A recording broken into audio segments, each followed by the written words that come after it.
Senhor esteja convosco. Ele está no meio de nós. Proclamação do Evangelho de Jesus Cristo, segundo Lucas. Glória a vós, Senhor. Naquele tempo, grandes multidões acompanhavam Jesus. Voltando-se, ele lhes disse: se alguém vem a mim, mas não se desapega de seu pai e sua mãe, sua mulher e seus filhos, seus irmãos e suas irmãs, e até da sua própria vida, não pode ser meu discípulo. Quem não carrega a sua cruz e não caminha atrás de mim, não pode ser meu discípulo. Com efeito, qual de vós, querendo construir uma torre, não se senta primeiro, calcula os gastos, para ver se tem o suficiente para terminar? Caso contrário, ele vai lançar o alicerce e não será capaz de acabar. E todos os que virem isso começarão a caçoar, dizendo: este homem começou a construir e não foi capaz de acabar. Ou ainda, qual o rei que, ao sair para guerrear com outro, não se senta primeiro e examina bem se com 10.000 homens poderá enfrentar o outro que marcha contra ele com 20.000? Se ele ver que não pode, enquanto o outro rei ainda está longe, envia mensageiros para negociar condições de paz. Do mesmo modo, portanto, qualquer um de vós, se não renunciar a tudo que tem, não pode ser meu discípulo. Palavra da salvação. Glória a vós, Senhor. É como a chuva que lava, É como o fogo que abrasa. Tua palavra é assim, não passa por mim sem deixar um sinal. É como a chuva que lava, é como o fogo que abrasa. Tua palavra é assim, não passa por mim sem deixar um sinal. que as palavras do Santo Evangelho perdoem os nossos pecados. Amém. Queridos irmãos, queridas irmãs, estamos vivenciando o 23º domingo do tempo comum.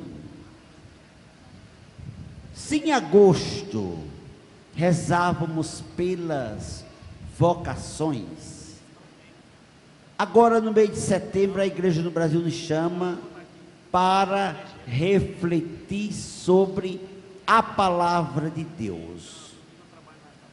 Não quer dizer que eu só vou ler a Bíblia no mês de setembro. A Bíblia é a revelação de Deus. É Deus que fala ao homem. Mas para Deus falar, o homem tem que parar e escutar.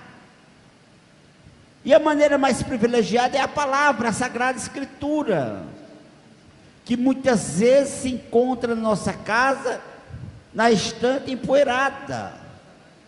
Muitas vezes a temos como um amuleto. Tem gente que acredita que vai dar sorte, vai proteger, vai guardar. Mas se ele está parado lá, é apenas um livro na biblioteca ou na estante. Essa coleção de livros sagrados tem que ser experimentado a cada dia. A irmã Pug, ela dizia o seguinte: a palavra de Deus é tão importante, é como se fosse um remédio. Quem toma remédio sabe que não é coisa boa, né? Mas para ter o organismo funcionando bem, temos que todos os dias, na hora certa, obedecer o que o médico prescreve e tomar a dose certa, não é verdade? Assim é a palavra de Deus. Se eu estou com vontade, eu leio. Se eu não estou com vontade, eu leio do mesmo jeito. Então não tem como escapar, tem que deixar ela falar ao coração. Temos esse privilégio hoje de termos essa palavra em nossas casas. Há mais de 50 anos atrás, antes do Concílio Vaticano II, era privilégio de alguns ter a Sagrada Escritura. Hoje podemos ter, e muitas vezes não temos um minuto durante o dia para parar e escutar o que Deus quer de cada um de nós. Não me responda, viu? Mas apenas pense: quanto tempo gastamos por dia nas redes sociais com conversas vazias, muitas vezes falsas e sem sentido? Às vezes damos mais valor para o nosso aparelho celular do que o próprio Deus. Queremos às vezes um Deus mágico, que a gente estala o dedo e Ele esteja presente. Muitas vezes o encontramos nos momentos de dificuldades. O bom é quando a gente encontra e faz a experiência de Deus na alegria. Quando a gente vem à igreja realmente para agradecer a Deus. Guardar domingos e festa de guarda. Então, a gente vem não com medo, mas porque amamos. E temos que deixar esse Deus falar. Mas para falar eu tenho que parar e escutar o que Ele quer de mim. E essa palavra tem que nos invadir, para que possamos testemunhar. Ser testemunha na comunidade. Temos que ter muito cuidado, porque muitas vezes recebemos mensagem falsa, e temos que estar atentos se realmente Deus que nos fala. O interessante é que Satanás conhece a Sagrada Escritura. Quando a gente está refletindo as tentações de Jesus, Satanás usou o quê? O ser, o ter e o poder para seduzir a Jesus através das grandes tentações humanas. Mas Jesus diz: afasta de mim, Satanás, vai para longe de mim, porque não era o projeto de Deus. Então temos que estar atento realmente para escutar se é Deus que nos fala, ou se é a gente que quer escutar o nosso coração. Temos que ter muito cuidado, porque muitas vezes queremos fazer muitas orações espontâneas, e às vezes estamos cultuando a nós mesmos, querendo falar dos nossos interesses, querendo falar algo que não é para Deus, mas sim para enaltecer a nós próprios. E a palavra de Deus, o segmento não é coisa fácil, o segmento é difícil. Jesus nunca enganou a ninguém das dificuldades que tinha que passar para ser fiel à palavra. Jesus sempre foi claro na sua mensagem. A liturgia de hoje é bastante rica para nós. A primeira leitura do livro da sabedoria. A sabedoria é um dos dons do Espírito Santo. Nós batizados, crismados, recebemos esses dons. E um deles é a sabedoria. E a gente tem que se colocar diante de Deus e pedir essa sabedoria para saber distinguir, diferenciar o que realmente é a vontade de Deus na nossa vida.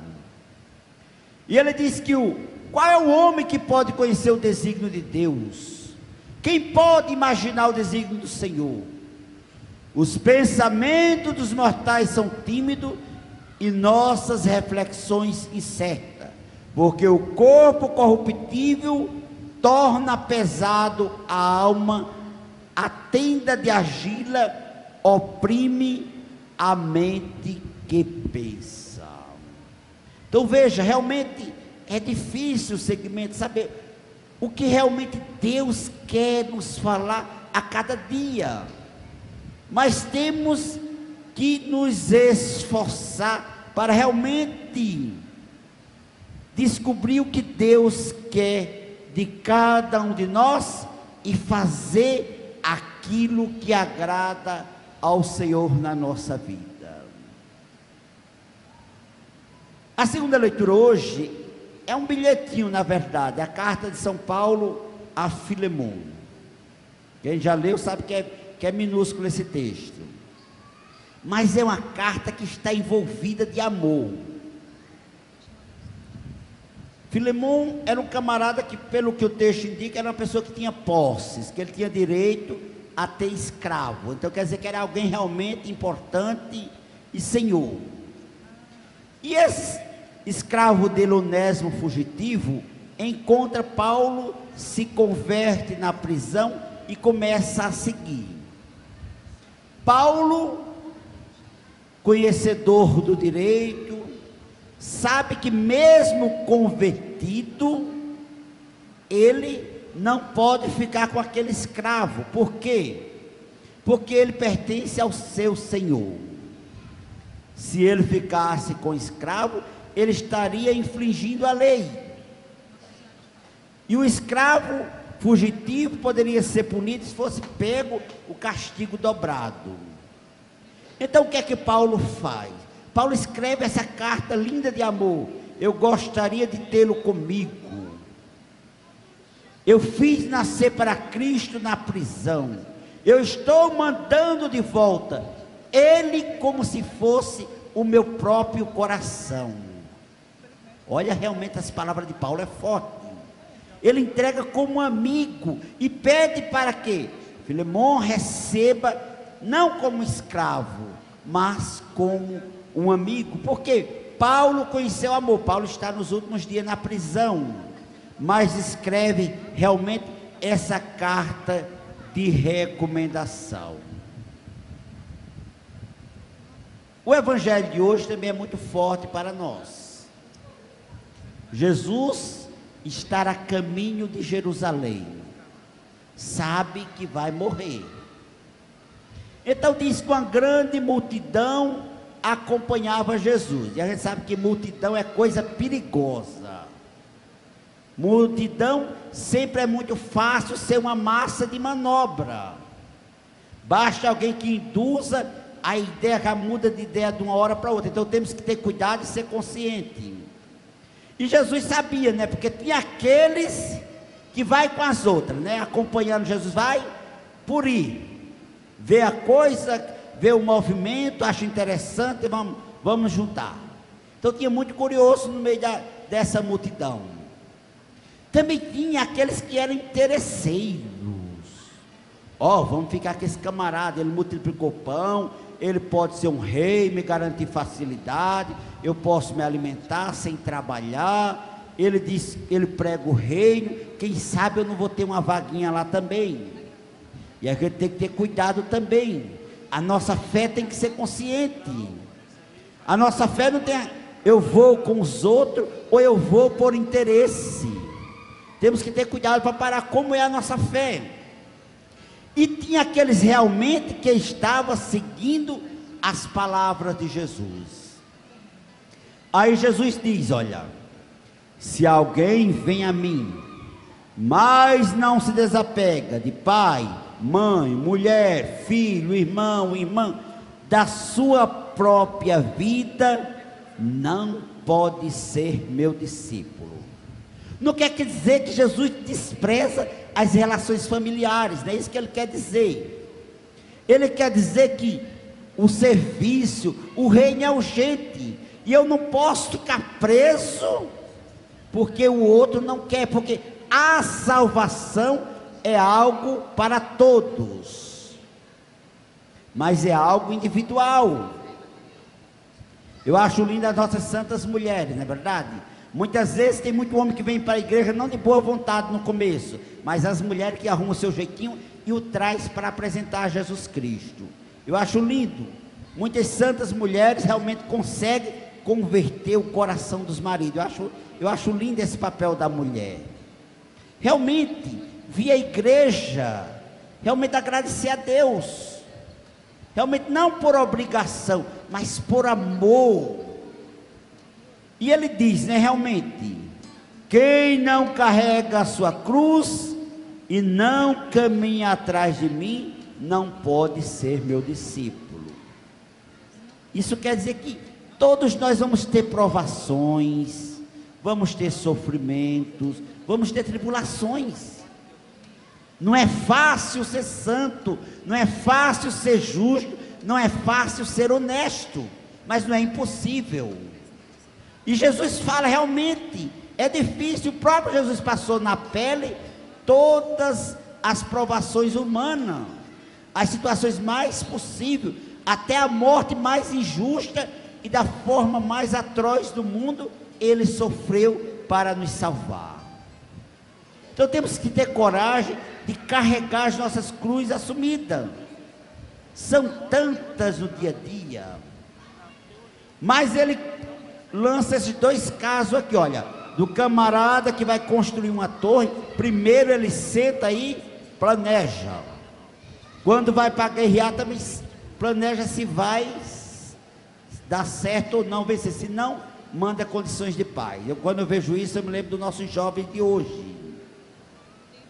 O grande problema na juventude de hoje é o famoso test drive do casamento, não é verdade? Hoje a sociedade prega o sexo livre, à vontade, experimenta, depois vai para o casamento, já começa a enfrentar os problemas antes do casamento, e muitas vezes casa sem planejar. E quem é fiel, que tem 30, 40, até 50 anos de casado, sabe como é a vida, não é verdade? Que realmente assumiu para a vida, casou-se de forma consciente. Então é algo que tem que se pensar. Realmente isso é um caso para a gente ver, que temos que planejar. E assim, quando assumimos tantas cruzes da vida, temos que ter consciência do que estamos assumindo. Parar, rezar, refletir realmente se aquilo é a vontade de Deus para a nossa vida.